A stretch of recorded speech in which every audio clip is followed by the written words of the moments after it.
Minha mãe liga pra mim. Assim que a bola balança no fundo da rede, o telefone toca. Não importa se ela tá em casa, no Brasil ou no estádio me assistindo jogar. Ela me liga todas as vezes. Então, eu corro até a bandeirinha do escanteio, coloco a mão no meu ouvido e digo: alô mãe. Quando eu cheguei no City, as pessoas acharam isso muito engraçado. E eles viviam me perguntando o que aquilo significava. Tem uma resposta rápida. Eu amo minha mãe e ela tá sempre me ligando. E tem a resposta longa, que começa quando eu era ainda menino, com um sonho. É claro que no Brasil existem milhões de meninos com um sonho, mas eu tive sorte, porque no meio do caminho eu pude conhecer alguns super-heróis. Não ria, é verdade. E eu vou provar pra você. Eu cresci num bairro chamado Jardim Peri, na zona norte de São Paulo. E para algumas pessoas que moram lá, a vida é uma luta. Mas eu tive minha mãe, que trabalhava muito duro e garantia sempre a nossa família comida na mesa. Mas, para muitos garotos com os quais eu cresci, era ainda mais difícil. Eles só tinham uma única refeição no dia. E era essa que eles recebiam dentro do clube. Para ser sincero, muitos deles nem mesmo apareciam para jogar. Eles só vinham para se encontrar e comer de graça um sanduíche de mortadela com refrigerante. Era sempre pão com mortadela e uma lata de refrigerante. Às vezes, era só o refrigerante. E isso tinha que durar até o fim do dia. Para mim, todos os meus sonhos, todas as coisas que eu tenho agora, tudo isso começa com o Pequeninos. Na verdade, é mais do que um clube de futebol. Não pense nas praias e todo esse tipo de coisa. Nosso campo era do lado de fora de uma prisão militar. No lugar onde era para ter o gramado, só havia sujeira e estava cercado por grandes pinheiros. As únicas pessoas que jogavam lá, além das crianças, eram os policiais dessa prisão. Quando eu tinha 9 anos, eu apareci com meu amigo Fabinho, para ver se a gente podia jogar pelo time. A gente andou pela mata, com as nossas chuteiras de futebol embaixo do braço. E foi assim então que a gente conheceu o cara que mudou as nossas vidas, José Francisco Mamed, técnico do time mais novo. E ele disse pra gente: com certeza, vocês podem jogar na próxima partida. Não tinha nenhum papel pra assinar, nada. Porque esse clube não era do tipo que tentava fazer as crianças se transformarem em lucro. Tem a ver com mostrar pra essas crianças algo positivo e dar pra elas alguma coisa pra comer e mantê-los longe das ruas. O Pequeninos não é um clube grande, então provavelmente você nunca ouviu falar a respeito dele. Mas eu tenho que te dizer, eles fazem milagres por lá. Era engraçado porque o técnico Mamed tinha um velho Fusca branco. Devia ser dos anos 70. E ele levava todos os garotos nele. E nós éramos tão pequenos que ele fazia caber 9 ou 10 dentro daquele carro. Mais as chuteiras, as bolas, as cestas básicas e todo o resto. Cara, o que esse clube fez por aqueles meninos é incrível. No Brasil, a gente tem um nome para essas pessoas como Mamed: heróis desconhecidos. E foi isso que ele representou para muitos garotos. Ele e os outros técnicos do Pequeninos. Eles deram pra gente uma chance na vida. Pra mim, o amor pela bola era tudo. O treino pelo Pequeninos acontecia somente 2 vezes por semana. Então, se eu não tava lá, eu tava jogando pelas ruas do Jardim Peri. Às vezes, eu ficava jogando bola com os meus amigos até meia-noite. Depois, a gente ficava na rua conversando sobre as meninas e tirando um com a cara do outro até as 2 da manhã. Em casa, não tinha muita coisa pra fazer. Meu pai deixou a família logo depois que eu nasci. Então, minha mãe trabalhava todo santo dia pra sustentar eu e os meus irmãos. Ela era faxineira na cidade. E quando ela voltava pra casa no fim do dia, ela tinha que dividir a cama comigo e com os meus irmãos. Alguns garotos têm videogame. Eu tinha a bola e a minha imaginação. E foi legal, porque eu tive uma infância de verdade. Havia esses grandes torneios de futebol em que cada rua tinha um time. E o troféu era uma garrafa de refrigerante. Cara, era uma guerra por aquele refrigerante. É tudo que você tem, sabe? Na real, aquilo era mais importante pra gente do que uma Libertadores. Se você ganhou o título, você dividia a garrafa com seus amigos. E era diferente de tudo o que você já provou antes. Todo mundo podia dar um gole e passar pra frente. O troféu de refrigerante é 10 vezes melhor que a champanhe. 10 vezes melhor. Quando eu tinha 13 anos, aconteceu uma coisa que realmente me marcou. Nosso time, Pequeninos, entrou num campeonato importante em São Paulo. E cara, a gente era bom. Nos jogos das primeiras rodadas, a gente venceu clubes maiores por 12 ou 13 gols. Mas quando chegamos na final, a gente tinha pela frente a Portuguesa de Desportos, que é um clube profissional. A única razão pela qual clubes grandes entravam no campeonato é que eles podiam selecionar os jogadores dos times menores. E você sabe, é como nos filmes. A gente era o time pequeno que jogava do lado de fora da prisão. E eles eram do clube profissional, com equipamento e todo o resto. Mas os meus amigos e eu falamos assim: a gente vai ter que ganhar essa, cara. Deixa com a gente. Então, veio uma tempestade. Um dia antes do jogo, choveu tão forte que quando amanheceu, as pessoas estavam falando que talvez tinham que cancelar a partida. Na hora que demos o pontapé inicial, o campo todo era só lama. E esse dia foi louco. A gente começou a correr e caía pelo campo. Ninguém do nosso time conseguia ficar em pé. Mas, de alguma maneira, os jogadores da Portuguesa estavam bem. E eles ficavam em pé. É porque eles tinham chuteiras de trava de metal. Aquelas que você pode usar na chuva. As nossas chuteiras eram daquelas mais baratas, com travas de borracha, e elas estavam todas gastas. A gente não tinha dinheiro para comprar chuteiras mais caras. E eu me lembro, naquele momento, de pensar algo do tipo: isso não é justo, mas deixa quieto, a vida continua. Mesmo assim, a gente deu a vida para vencer aquele jogo, mas acabamos perdendo por 4-2. Eu nunca vou me esquecer de ver a Portuguesa comemorando com um troféu. Foi uma lição muito boa para mim. Futebol é como tudo na vida, não é justo. Então, você tem que dar um jeito, mesmo não parecendo justo. Foi uma lição perfeita, porque os próximos anos da minha vida seriam muito mais difíceis. No Brasil, se você tem o sonho de se tornar um jogador de futebol, você geralmente está na academia de um grande clube aos 12 ou 13 anos. Mas, por alguma razão, as coisas não estavam funcionando bem pra mim. Eu fiz um teste no São Paulo, e eles gostaram de mim. Mas então, eles me disseram que não poderiam me oferecer um quarto na academia do clube, que era muito longe da minha casa. Se eu fosse de ônibus pra lá todos os dias, eu teria que largar a minha escola. E minha mãe, certamente não ia aceitar isso. Ela era totalmente a favor da escola. Eu devo tudo pra minha mãe, principalmente nessa fase da minha vida. Porque muitos garotos no Brasil, quando são de origem mais humilde, têm que começar a trabalhar quando fazem 14 anos pra ajudar a família. Não dá pra só jogar futebol, tem que ir pra escola e trabalhar ao mesmo tempo. Então, o sonho deles morre nesse momento. Mas minha mãe, cara, ela acreditou em mim.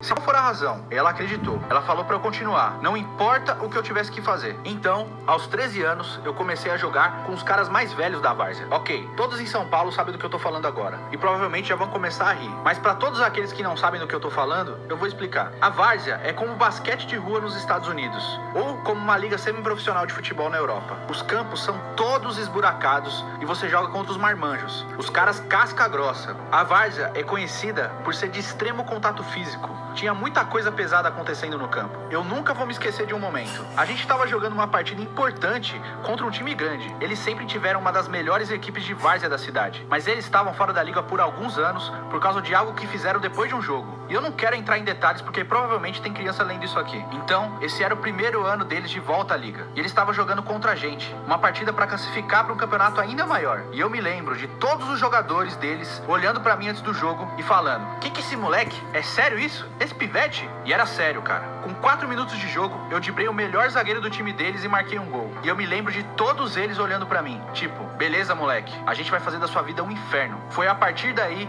que eles começaram a me bater todas as vezes que eu tocava na bola. Eles ficaram loucos, como se eles tivessem vindo atrás de mim só pra me machucar. Tinha um baixinho no meio campo do time deles, que era conhecido por ser valentão. E ele ficava me falando: eu vou quebrar suas pernas, moleque. Se você tentar me driblar de novo, eu quebro as suas 2 pernas. Então, eu peguei a bola e driblei ele de novo. Foi como um lance na NBA. Quebrei a espinha dele. Deixei ele no chão. Mais uma vez ele me olhou e me ameaçou. Parecia que ele ia me matar. Mas o que eu posso fazer? Quando eu tenho a bola nos pés, eu vivo um mundo diferente. Então, eu peguei a bola de novo e sem olhar dei uma assistência pro meu companheiro marcar um gol. A torcida que acompanhava aquele jogo tava doida, mas o jogo terminou 2-2. Mas a gente acabou vencendo na cobrança de pênaltis. E eles ficaram revoltados. No apito final, o valentão do time deles veio pra mim e disse: eu falei que ia quebrar suas 2 pernas, moleque. Eu te espero lá no estacionamento. Ele tava falando sério. Foi complicado. E eu me lembro de pensar: já era. Eu não posso sair daqui do jogo. Mas, por sorte, meus colegas de time me protegeram. Todos eles ficaram em volta de mim e me levaram até o estacionamento. Só assim eu consegui chegar em casa com segurança. Mas esse tá longe de ser o fim da minha história. No Natal do ano passado, eu fui pra casa ver minha família e tive que ir ao banco pra resolver alguns problemas burocráticos. Fui pegar meu carro no estacionamento e o cara que cuida dos tickets no guichê me deu aquela olhada, como se ele me conhecesse. Ele devolveu o ticket, mas ainda tava me olhando e falou: e aí, moleque? Eu fiquei olhando pra ele, tipo,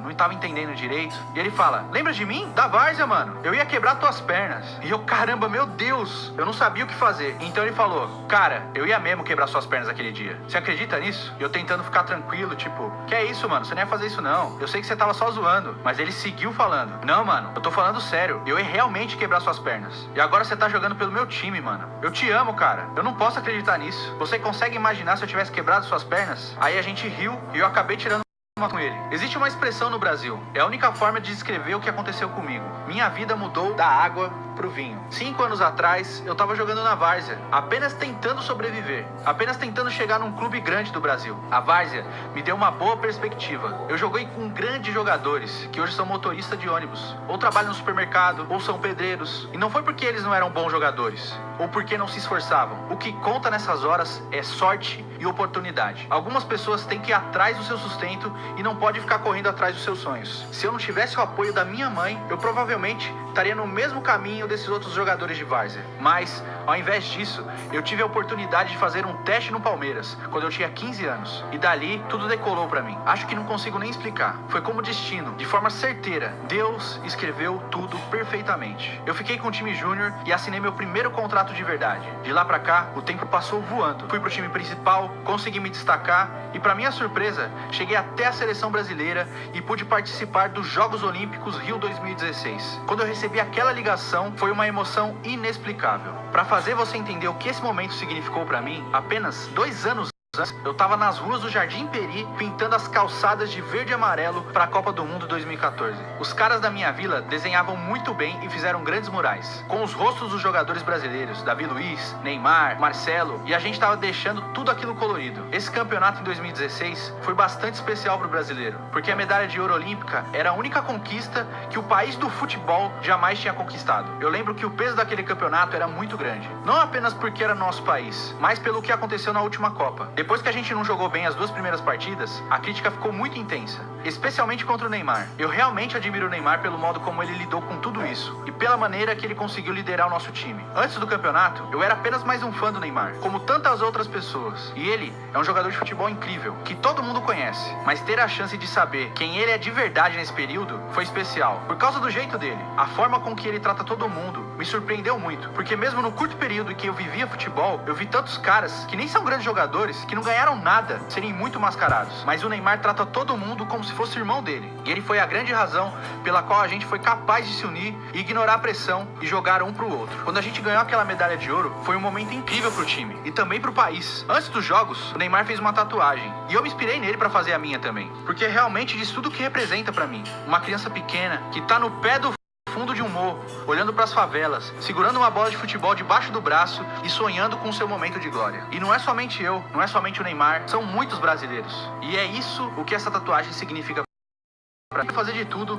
para estar jogando pela seleção brasileira. Eu sei que há muita disputa para ver quem é convocado. E essa foi a grande razão pela qual eu decidi vir para o Manchester City. Eu sei que eu preciso continuar me desenvolvendo como jogador. Eu vou falar para você, aqui é muito diferente do Brasil. Você não vê muito o sol. Cheguei a receber algumas ofertas para jogar em outros clubes, de lugares mais quentes, por exemplo. Mas, para mim, a decisão de vir para o Manchester City tinha um peso maior para poder jogar sob o comando do Pep Guardiola. Essa é a minha primeira vez num país onde realmente é muito frio e eu não falo a língua. É um desafio ser compreendido e pode ser até solitário nesse momento. No entanto, quando o Guardiola me ligou, enquanto eu decidia para qual clube eu ia jogar, ele disse que estava contando comigo. E eu posso te dizer, cara, o Guardiola estava sendo muito verdadeiro. E no futebol, isso significa demais. Quando ele falou isso pra mim, eu não pensei 2 vezes. Minha decisão estava tomada, era o City. Mas antes de eu ir para Manchester, eu tinha uma última coisa para fazer. Eu tinha que encerrar um capítulo na minha vida. Então, eu voltei pro campo onde o pequenino jogava, com as chuteiras debaixo do braço, como quando eu tinha 9 anos de idade. Mas dessa vez, um pouquinho diferente. Eu tinha 250 pares de chuteiras realmente boas pros moleques. Agora, quando qualquer um dos grandes clubes jogar contra pequeninos,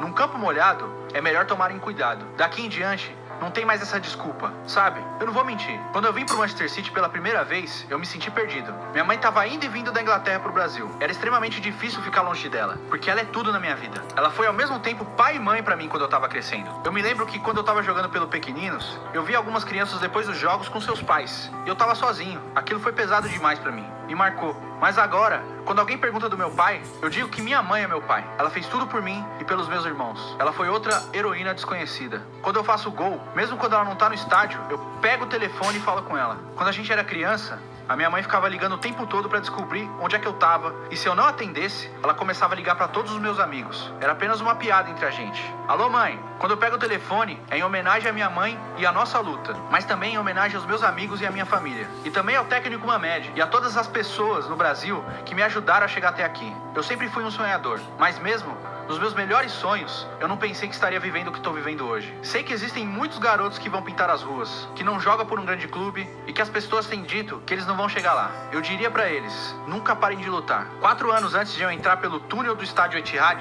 eu ainda estava jogando na várzea. E os caras falavam que iam quebrar as minhas pernas no estacionamento. Sua vida agora pode ser apenas um sanduíche de mortadela com refrigerante. Mas, se você continuar a correr atrás dos seus sonhos, cara, quem sabe o que vai acontecer? A água pode se transformar em vinho. Então, para todas as crianças, se você chegou até aqui na minha história, eu tenho uma mensagem, e isso realmente é importante. Jamais pare de sonhar. Ah, E faça mais uma coisa por mim. Ligue para sua mãe. Ela sente saudade de você.